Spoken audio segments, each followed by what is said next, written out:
Hey guys, what's up? I got a solo show. Alright, so the Oster-Mannis Gina Oster thing, they had their big meeting on Wednesday to establish who was going to be the official candidate, because there is precedence and there is legal authority for them to change that decision, even though Eddie won by like 89 or 90 votes or whatever. So what I want to try to do is do some solo show stuff, throw some clips in here. This is Sunshine Law activity. Everything that they did at this meeting was open to the press. I was party to it, which is cool. And you know, the one complaint I have, the one thing that's the big issue I have going on right now, is that I haven't seen much about it, and it was 2 or 3 days ago, and it wasn't, you know, in my opinion, this is front page news. This is more important to me and you than the next riot or whatever it is that Biden's talking about in Portland or Trump's visiting Kenosha. This is more important to me and you, and then how the presidential wannabes are doing whatever they're doing right now. So we're going to talk about it. We're going to look at some different stuff. We're going to start off with Miss Gina Oster. She spoke first at the meeting, so we'll start with her. And this is Gina giving her 5-minute argument for why she should get to take the position away from Mr. Mannis. Thank you. Ladies and gentlemen of the Tennessee Republican Primary Board, thank you for your thoughtful consideration and fairness in determining this contested Republican primary election. Since I am limited to 5 minutes, I will give the highlights of the argument previously provided to you. Although some have commented that this contested election is a result of sour grapes, I assure you that the decision to contest this election was not an easy one. After the loss, I had decided to move on and get back to life as a realtor. It was not until someone presented evidence of Democratic interference in the primary that I began to review the results. Okay, so this is where I want to jump in first. So this evidence of Democratic interference in the results. She goes on to talk about it a little bit more, and I'll continue it because I want you guys to be able to hear the thing in its full, with me interrupting periodically. But what that means is that, I guess for a bit of quick history, if you guys don't know this already, we are an open primary state. There's a handful of other states that do it, but most states do it differently. Most states, and I was under the impression that Tennessee was, because you've heard me in the past talk about with some of the Democratic candidates that we have, that I'm a registered Republican, so I can't vote for you. Well, that's a false statement. Because in the state of Tennessee, when you register to vote, you do not register a party at the same time. That means that you get to pick on the day of elections. So when you walk in, if you think about it, when you walk in to vote, if there's a primary on there, they ask you which ballot you want. And then you get to pick the Republican or Democratic ballot. And so if you recall from the Randy Pace episode, we talked about that and what that means and what party affiliation means and all that kind of stuff. And so one of the things that's weird about it is, like I've talked about a million times on the show, I argue as a libertarian, if there were libertarian candidates, I wouldn't automatically vote for them, because that's not the way anybody should vote. You don't vote by party, you vote by person. And what the person wants to do. Now, there's party values behind those people, and that helps you make the decision on who to vote for. But for this case, there is no libertarian primary on the ballot. And so the reality is, and what you guys need to know about this is, the reality is, and again, when I talked to Chris Davis from the Election Commission, the Election Commission hosts primaries on behalf of the parties. They are not elections, they are primaries. It's a different thing. And so they host those on behalf of. So they're not elections. I just want to be clear about that phrasing. And so essentially what Gina Oster's case is that this evidence of voters, because when you go and vote and you pull a primary, that is public record. Whatever primary you pull is public record. So if John Smith, whoever you are out there, if John Smith pulls a Republican ballot, the parties, or you and I, anybody who wants to, can go to the Election Commission and ask for a list of who pulled a primary for the Republicans or who pulled a primary for the Democrats. That's public knowledge, which that's kind of hinky to me too. Kind of makes me a little uncomfortable. But since the Election Commission is hosting this on behalf of the party, it's not an election. You don't have the right to privacy on that one, which that's also weird to me. So these the evidence brought forth is that there were bona fide Democrats, people who are Democrats who have mostly voted in Democratic primaries in the prior election or prior primaries, people who have contributed to Democratic candidates in the primaries or in regular elections previously.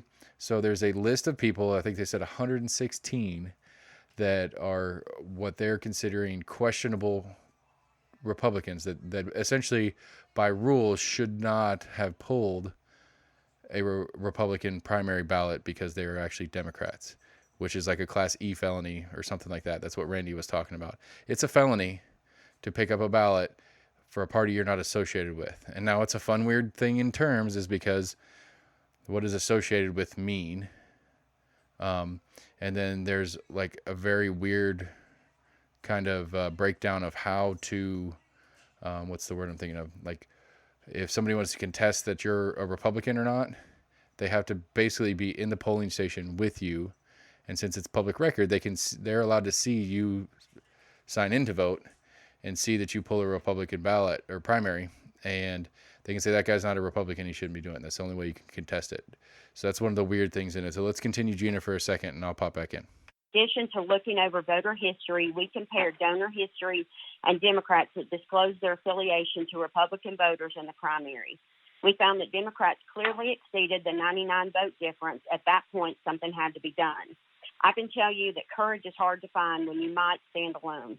After the election, local politicians reached out with flattery and praise for the integrity of my election.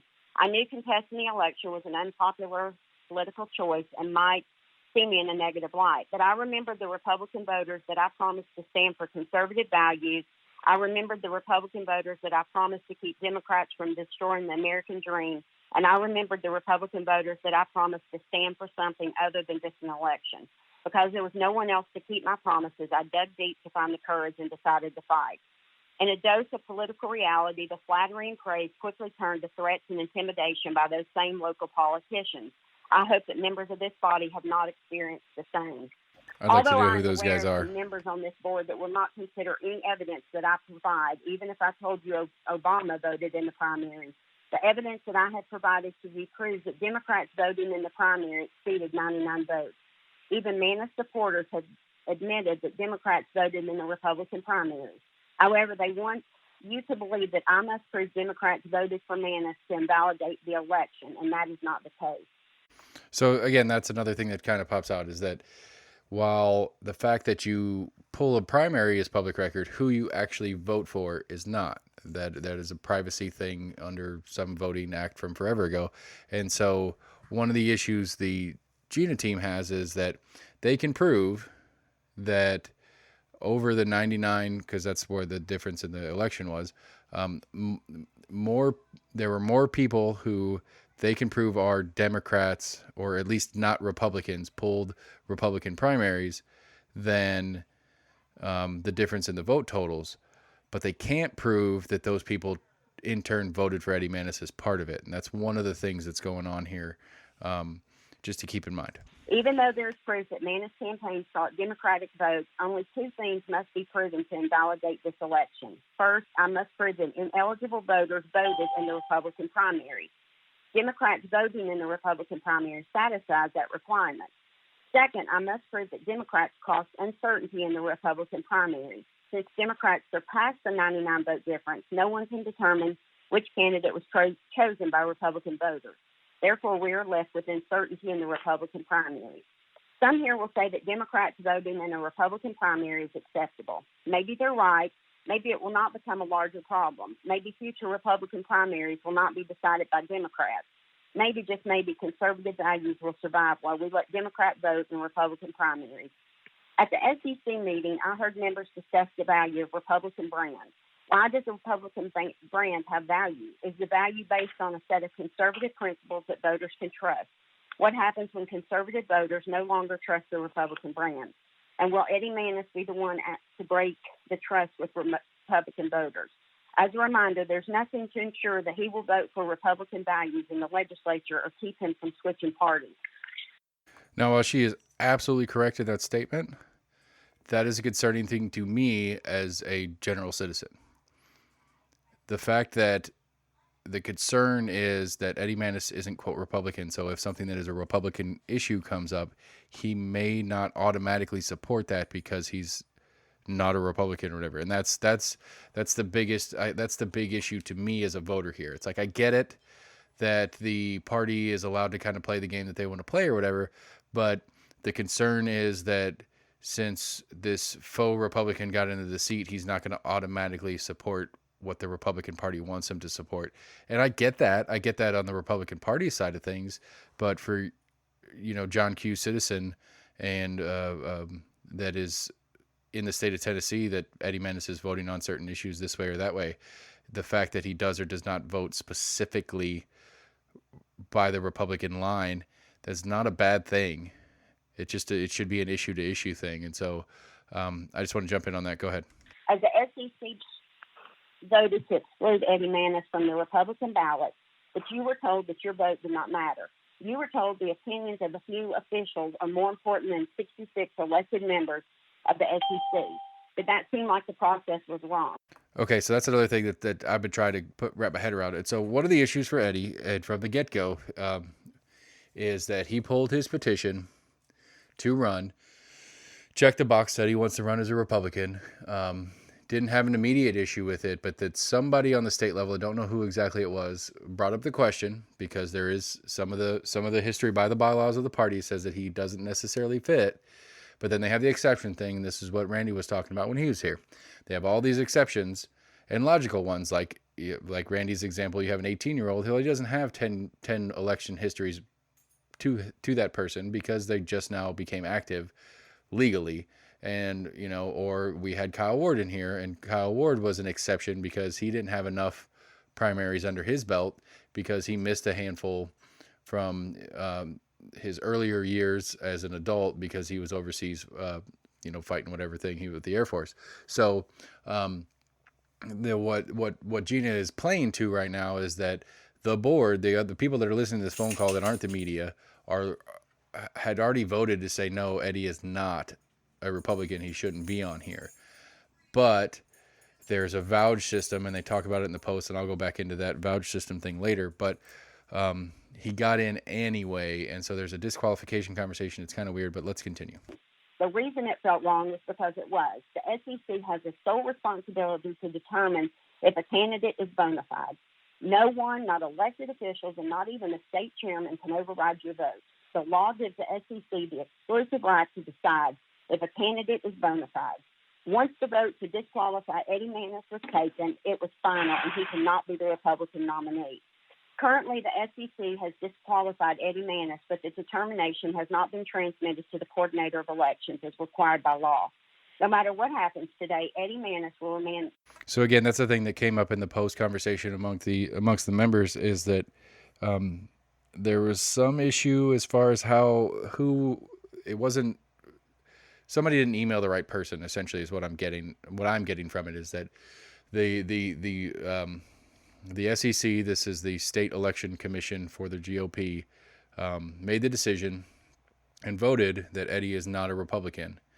But somewhere between then and a final decision from the state chair, who had the authority to make the decision, that vote didn't get passed to him in the correct fashion to make it correct. And so there's this whole separate disqualification thing, which could theoretically come up. I don't understand the legal on it, but he's still technically disqualified, and the Virginia Couch could make a legal issue out of that. I don't quite understand that part. I don't know who to ask to find the correct answer to that, but we'll continue and come back. Remain an invalid candidate. Even after the general election is complete, he could be vulnerable to an election challenge by the Democrats. As this board deliberates, I hope to serve as a Republican nominee to fight for conservative values, and I ask for final decision which justice and fairness requires. Thank you. All right. Thank you, Ms. Host. Just for clarification, all those little beeps and whatnot are not me. That is the phone call of everybody. There was 60-some party members that were on the phone call, plus a handful of press. Don't know who all, where all. I did hear that Scott from Compass was on there, but other than that, I didn't catch everybody that was on the call. But there were 60-plus people on the call. So this vouch system thing, and this is the weirdness, and that's what she was just talking about, is that Eddie was disqualified by the rules set forth, but the rules set forth allow some of these exceptions. And I can't say that Eddie took advantage of them. He just moved forward with his campaign, and I don't know. I don't even know if that when Eddie comes back on, I'm hoping he does. If I'm going to ask about it, because this needs to be water under the bridge for everybody. But I'm trying to help you guys understand what has actually happened and what is happening with this thing. And so the one thing that I don't know how to articulate it best, but the best way I can think of to saying it is that Chris Davis was in here, and the verbiage that he used is very important. The election, the primary election, is facilitated by, but it is not. I'm sorry, the primary. Again, this is the weird wording. I can't figure out how to word this best. Essentially, the way it works is that the election commission is hosting these primaries on behalf of the party. But as far as the party is concerned, and this isn't a GOP thing specific, I want to be clear on this. There's a lot of conversation in the post where these different members are talking about different stuff, and one of the things that's brought up by a couple of different people is that we don't want to be like the Democrats who have done this in the past, where a quote duly elected or at least duly primaried person has been pulled off the ballot because the party didn't like it. And if there's some specifics mentioned in there on this has happened before in the state, and it's specifically happened with the Democrats and the Democratic Party. And so I want to be clear that this is not an attack on the GOP from me. This is a very particular neat situation, and I mean neat and curious or whatever way you want to take that. It's very interesting to kind of get a peek. Kyle, when he was on the show, he spoke a number of different times about behind the curtain. These are the things that are happening behind the curtain. Well, we got to peek at it, and I want to share it. I want you guys to understand what it is. So, again, it's really all about this open primary problem where you and I, which I like the open primary. I don't know if you guys caught that yet or not. I like the open primary. I actually wish there's better. To me, there's better ways we could do it, because I don't like that I had to pick one or the other, but I like that I got to pick. That's better than being in other states, like Matt Shears was saying when he was here in North Carolina. You register as a Democrat, and when you go to the polling station and there's a primary on the ballot, you get a Democratic primary automatically. You can't change your mind. You can't choose to get to get other primaries optioned. You have to go to the election commission and change your registration with the state on which party you affiliate with. And so I think the open primary is better, but it's not best. But of the two systems that I understand that are out there in closed primary, open primary, Tennessee is an open primary state, and I think that's better of the two options. All right, so moving on, we're going to go with Eddie's thing, and I'll jump in on that too. Hey, Scott, I'm Eddie Mannis.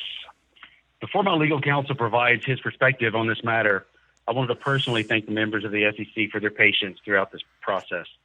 I'm truly sorry that it's come to this event, but I appreciate all of the service that you're giving to the voters in the state of Tennessee.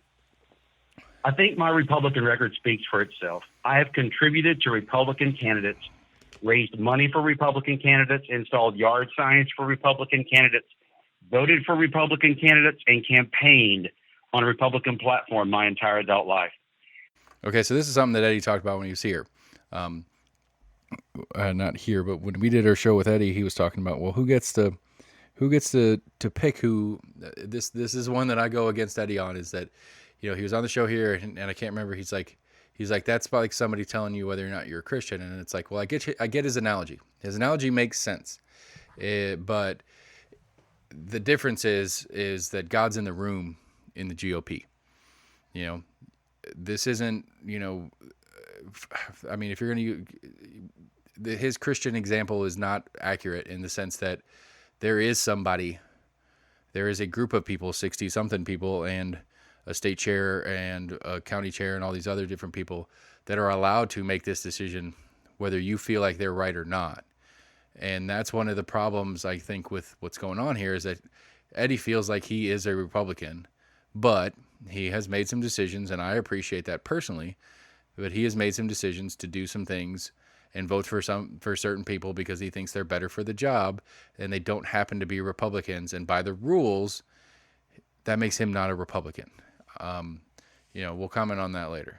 In fact, from 1994 until 2018, 100% of my personal contributions at approximately $30,000 were made to Republican candidates such as Bill Haslam, Bob Corker, Randy Boyd, Bush Cheney, and Tim Burchett, and it will continue to be that way. Also, in 2018, I held a fundraising event at my home for now Congressman Tim Burchett that raised over $33,000. During that same period, 1994 to 2018, I voted 100% Republican. In fact, when given the opportunity to vote, I have voted in 15 of 16 Republican primaries. I know the challenges that more taxes, more regulations, and larger government place on small business. That is why the elected Republican office holders of the Knox County delegation sent a letter of support for my candidacy. And I'm assuming those are the people that vouched for him, because one of the vouch system is an elected official. And you can be an elected official as a Republican and not be part of the Republican Party. Thank you, Randy Pace, for educating us on that. They know me, they know my beliefs, and they know I will work hard as their Republican colleague to represent the people of District 18. In 2018, I embarked on a very long nonpartisan mayoral campaign where I declared myself as a Republican when filing my paperwork. It wasn't something that I had to do, and in hindsight, it was detrimental to my race. I was viewed as the conservative candidate and was attacked by left-leaning organizations in the final weeks of the mayor's campaign. It's because he was. They certainly recognized me as the Republican conservative candidate. During this time, I was trying to win a nonpartisan race. Arguably, I lost that race because I was a Republican. Probably also true. Also, during this race, I accepted a personal invitation to attend a fundraising event for Carl Dean and did make a contribution.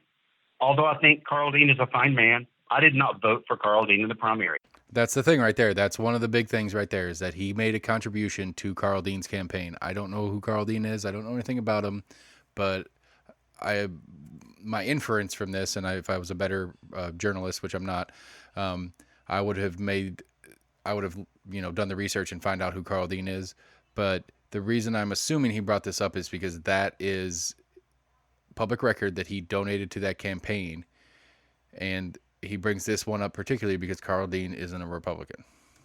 I voted for my good friend, Randy Boyd. In 2011, former State Finance Commissioner Larry Martin recommended that newly elected Madeline O'Hara consider me in her administration. He saw me as a conservative business person.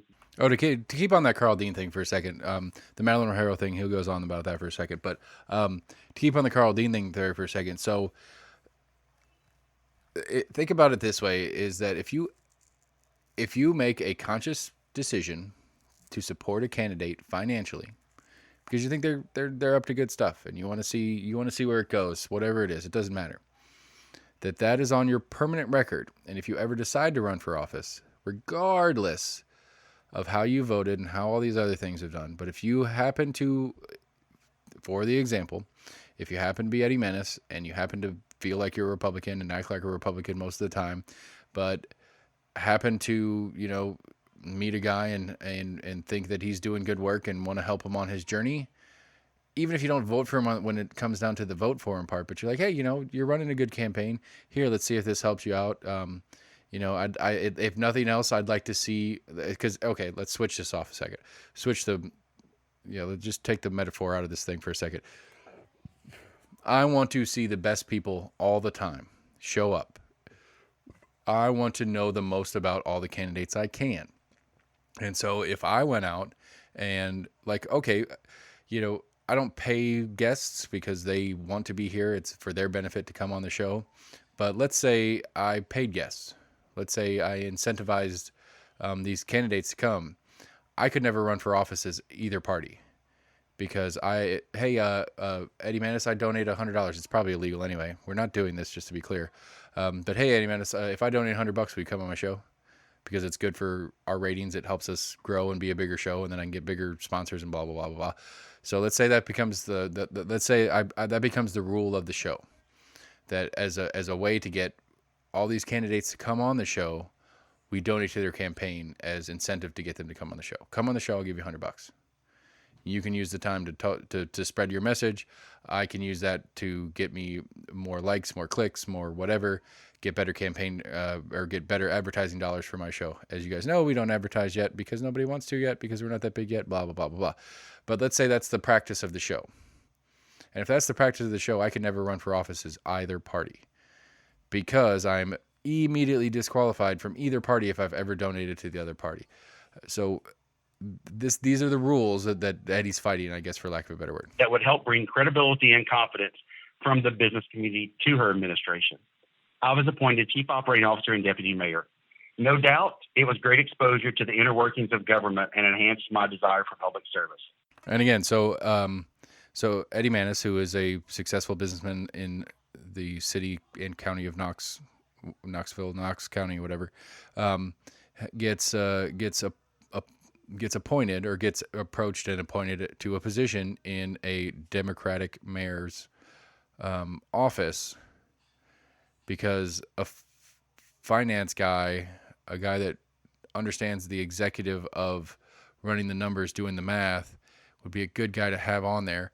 I think it's Jordan Peterson's got a thing he says all the time. I can't remember, paraphrasing Jordan Peterson on it. He says that you need Democrats to come up with the ideas and you need Republicans to administer them. So Madeline Rogero, Democrat, has got ideas. She needs a Republican to administer them. And so that's now a mark against the Republican because he's doing what he's good at for a Democrat. Let me be very clear. My Republican record should speak for itself. As a Republican, I believe we should be guided by conservative principles that seek to limit the size and reach of government, that consider human nature while defending human dignity and promoting human prosperity. I don't think I need to tell you how important this District 18 seat is to our party. My team and I ran a good primary campaign with many unnecessary distractions. If given the opportunity, we intend to fight even harder and win the general election in November to represent Knoxville and the. So I take a little issue there. I don't know what he's inferring by we know how important this is. Maybe, we have this blue wave conversation. Jane George and some other candidates have been on here to talk about the blue wave. And if it's, if the concern is we lose one seat, we lose 5 next year, we lose 10 next year, whatever, if that's the state, if that's the fear. But this supermajority is real. And if Virginia Couch does win this seat, I don't think it necessarily, it depends who all wins across the state, but I don't necessarily think that it's that important. But I get what he's saying, but at the same time, you know what I'm saying? Like, it's not, I'm not sure what that means, how important it is. I would like to have some follow-up with somebody about what he means by how important this seat. Is it something about this seat in this district, or is it just the sheer number of Republicans in the House that he's referring to? 18th district. But we must get this behind us. It is imperative that we move out of this situation where we are battling Republicans and turn our time, money, and efforts to challenging the Democratic opponent. And now it's Culver Schmidt. My name is Culver Schmidt. I'm with the Baker Donaldson Law Firm. Okay, so Culver's on here. He's kind of annoying. He's a lawyer. He talks in lawyer words. He's basically justifying. I'm not even going to go. I'm not even going to let it. That's not important. That's part of Eddie's time. He ends up going a little bit over. It gets crazy at the end because he's going over and everybody's interjecting because he's gone long. But at the end of the day, it's just, here's the legals. It's not unprecedented. This has happened before. Blah blah blah blah. That kind of crap. And so, I don't know. Just to kind of summarize the situation here and the outcome is. In my opinion, the party made the right choice. Maybe there were some Democrats that pulled this ballot and pretended to be Republicans for one day just to put him on the ticket because they think Virginia Couch has a better chance of beating him. I disagree with that. I think on paper, Virginia had a better chance of beating Gina, but, I don't know. Maybe Eddie's really a secret Democrat, and so some Democrats got him on there because of X, Y, or Z. But probably realistically, if any of these Democrats, quote, Democrats that pulled the Republican ballot, these 100 and so that they've referenced a couple times in this conversation, if any of those people, they're probably strategic voters. Again, I think that was Matt Shears that was talking about that when he was on here. You have these strategic voters. Is that, we're in Tennessee. Outside of the very urban districts, most districts tend to turn red after election day, and they don't turn red. They've been red the whole time. But like I've made the joke on the show a number of times, it's the Republican primary is more of the election than the general is in a lot of these seats. And so maybe that's really what it was. It's that a bunch of actual Democrats pulled the Republican primary because they wanted a less right candidate to be the Republican nominee because he's a more centrist in their opinion or whatever. And so that's the whole kind of thing. And so it's like all this talk of crossover voters and all these different parts and pieces that they reference in this thing. It's that, they want a pure Republican. And one of the problems, I think, especially now, is that we don't know what a pure Republican is anymore. There's I don't think I've coined the term, but I use the phrase Trumplican all the time. And there's a Trumplican and there's a Republican. And then there's a liberal Republican and there's a conservative Democrat. And there's all these little subsets. And so whatever the state party feels like is a real Republican right now, Eddie isn't. And that's the problem. And that's why this issue kind of came up. And then you happen to have crossover voters, which I would argue, I don't know. I'd be curious if somebody else out there, if I would have thought about it before I talked to Chris Davis, I would ask him about it. If I'll bet you there's a lot regularly. I bet you there's a lot of primaries in Tennessee. I bet you there's a lot of primaries here in Knox County that are regularly have a good number of quote crossover voters. And again, it's unclear in listening to these guys talk and stuff like that what a crossover voter is. Because if they've been, again, by the standard set is that if you've ever done anything for a Democrat, you are now a Democrat by the Republican rule. Well, maybe this election I pull a Democratic primary, and then maybe the next election I pull a Republican one, and that counts as a crossover. And then maybe the next one after that I go back to pulling a Democrat one, and then the Democrats call me a crossover. So well, I'm going to be a crossover all the time because if I've ever pulled a Democratic primary, every time I pull a Republican one by Republican standards or Democratic standards, I think it works. I think both parties are working the same way in the conversation, just to be clear. But for the example, I could pull Republican primaries my entire life. And one year, for one reason or whatever, I decided to pull a Democratic one because this one particular thing I'm interested in or whatever. I pull that primary. The next year I pull the Republican. I'm now that crossover. And that's one of the things I don't know that they talked about in their meetings. I didn't get to sit in on their other meetings, but it's curious. I mean, the whole thing's a curious mess. I think personally, I don't know if I said it on the show or not, but I did vote for Eddie. That was one of the ones that I like Gina a lot. I think she was great. I don't think she would have done a bad job. But I like the businessman thing or business person thing. Excuse me. Don't mean to be gendered, but I like the business side of it. I like a person who has business knowledge and how it's going to affect businesses. And I really think it's going to be interesting.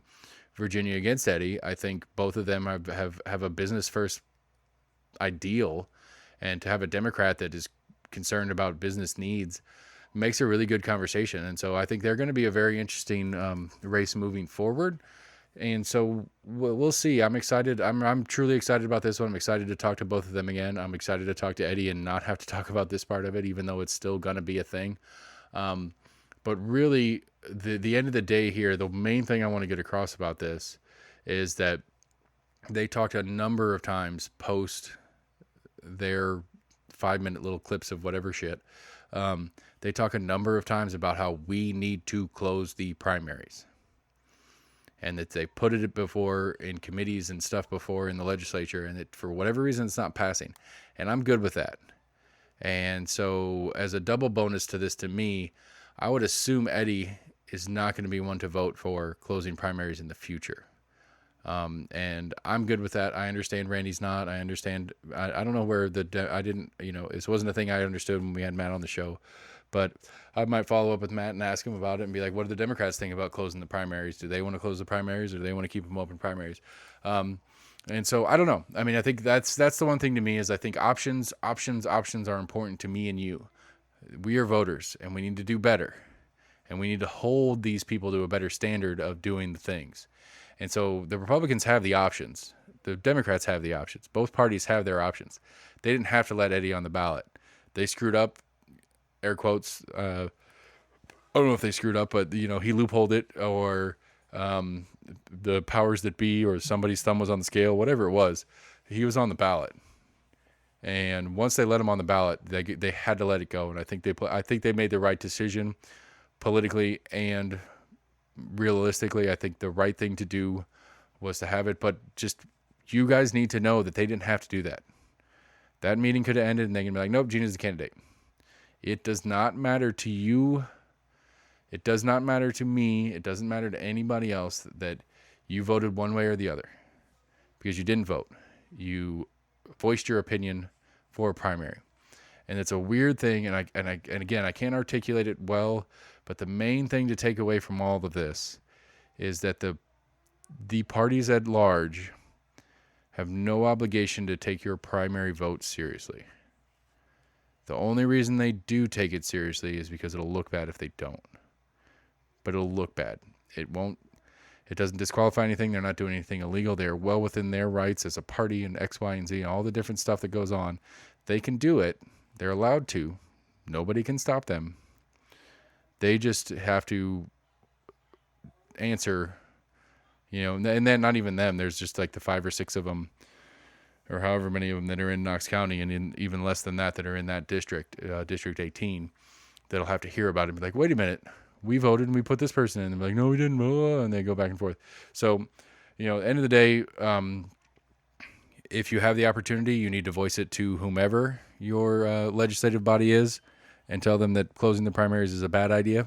And if anything else, we should, if in my opinion, personally, we should open the primaries up even further. We should let people vote on both primaries, or we should do a multi-primary system or something. I want better candidates, and I want more options for me, because more options for me means better options at the end. And if that's the case, then we all win. If that's not the case, then, the parties do their thing, and I don't know. Like, it's weird. Like, the further we get into this, the more, I made the reference a bunch of times with Chris Davis. It's like, I'm scratching the surface. I'm starting to actually dig a hole. Like, I feel like I'm actually digging a hole. But every scoop of the shovel, I realize how big this hole is going to be. And I don't know how fully big it's going to be, but I realize that I got to keep digging. I don't know if I'm ever going to find the bottom. And my goal is to keep digging. The bottom's there somewhere. It doesn't matter if I hit the bottom or not. Every scoop of that shovel is information. Every bit of information that I'm sharing, that I'm getting out there to you guys, gives information to you to do better. One of the things to me is that if I'm your media source, if I'm the source of information about candidates, there's a problem. I'm an idiot. I don't know anything. I'm halfway through my second beer right now. I'm playing with dials, pushing buttons, doing all sorts of stuff, trying to make this interactive, or not interactive, but at least, inclusive, having some clips and stuff like that. I'm trying to get better at the tech side of this thing. But, the people that do this for a living, which is not me yet, hopefully, fingers crossed, the people that do this for a living aren't doing well. There are some out there, but I don't care. I'm so sick of turning on local news, whether it's picking up the paper at the gas station, or I turn on the nightly news here, the local, whatever, at 6, and it's fluff piece about this, some story about what's going on in D.C., traffic. Traffic sucks. Don't get me wrong. I know it's nice to know where traffic is to avoid it, or whether I should sit and have another beer at the bar before I go home so that I can let the traffic die down, whatever it is. But at the end of the day, as far as I've seen, and it doesn't mean it didn't exist, but as far as I've seen, the News Sentinel has done 2 pieces on this situation. I haven't heard of it at all on any of the major TV news networks here in town. Again, I say this story all the time. I had Gina on here. I so much appreciate her for coming on. I appreciate her for taking the risk. I even appreciate her for making the stand and challenging this election. I appreciate that. I appreciate being able to sit in on it. But the fact that there was zero information about a candidate, 3 months going to a primary? I mean, it was close enough that it's time to start talking about these things. And nobody had done anything yet except for Compass. And we weren't members yet. And I love Compass, and I wish them the best, and I'm going to support them. Although I did hear they're starting a podcast, so screw those guys. But, we need to make it known to these media sources that if they want to keep our business, that they need to start addressing our issues. And our issues isn't who CAK is playing this weekend in football. Our issues are not COVID protocols for the schools. Yes, COVID protocols are important, don't get me wrong, but I don't need the news to tell me what the COVID protocols are. I've got 50 fucking emails a day that come from the school and the school district and the principal and the teachers and X, Y, and Z. There's a gajillion resources for me to figure out what I got to do to get my kids in and out of school properly right now. What I need the news to do is I need them to tell me who these candidates are, what they're doing, what they're after, what their history is, what their fucking job is, for Christ's sake. That's one of the biggest fucking issues that I'm trying, that the further we're getting into this, the more it's like, I don't even know what they do. You know, everybody talks about the schools. Everybody talks about the schools. And nobody fucking knows what it is. Even Virginia Babb, fantastic. I loved having her on here. She was great. She is on the fucking school board of Knox County, and she has zero idea on where the money comes from. That is a problem. She's there. She was our first candidate that is actually in the seat on the show. I've got more coming up, and I'm working on it, and we're trying hard to get more and more and more. But she is in the chair. She has been sitting there for 2 years, and she still doesn't understand where the money's coming from. And that changes your decision. It matters. It matters who's paying the bills on how you go about things. It matters. And she doesn't even know that. And the fact that she doesn't know that isn't a story. It's just a story now to me because it popped into my head. And why? I mean, there's 1,000 fucking words on the front page of the New Sentinel, and 0 of them are going to have to do with anything other than the new COVID count at UT. I don't give a shit about UT. I'm an alumni. I love this university. Don't get me wrong, but I'm tired of them dominating the news. I'm tired of what little local news we get being Fulmer's giving away his paycheck. That's awesome. Great. I really do appreciate that. I think that's a very stand-up thing for Fulmer to do, is to give up his paycheck or take a salary cut or whatever the fucking specific was. I think that's great. But I think you have a dozen candidates running for election, at least, coming up here in a couple months, and nobody's talking about them except for us. So stay tuned. We're going to keep working. We're going to keep digging out. I don't know. Let me know how you think this episode went. This was a test for me. So anyway, outro, bitches.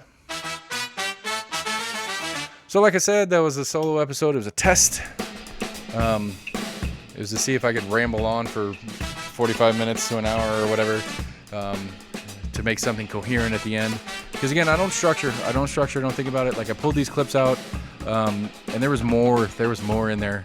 There's one lady somewhere in Tennessee who has a dog named Trump, and it started barking in the middle of it, and she's like, "Trump, shut up!" and it was hilarious. But the system wouldn't let me play that for you guys because I'm not that good at the computer yet. So anyway, like I said, this is, we're almost agreement. We're almost agreement at gmail.com, Facebook, Twitter, YouTube. Comment, share, like, do all the things you do to help us out. We want to get bigger. We want more access to you guys and from you guys. We want you guys to reach out to us, ask us questions, because as you figured out yet, we don't know shit, but we're totally willing to ask a stupid question. And so let me be the dumb kid in class and ask the questions that nobody else wants to ask. I appreciate you guys. Go out and vote, get registered, do all those things. November's coming up quick. That's all I got, guys. We'll keep going. We got Daisha Lundy tomorrow, and then the big show after that. Thanks, everybody. Good night.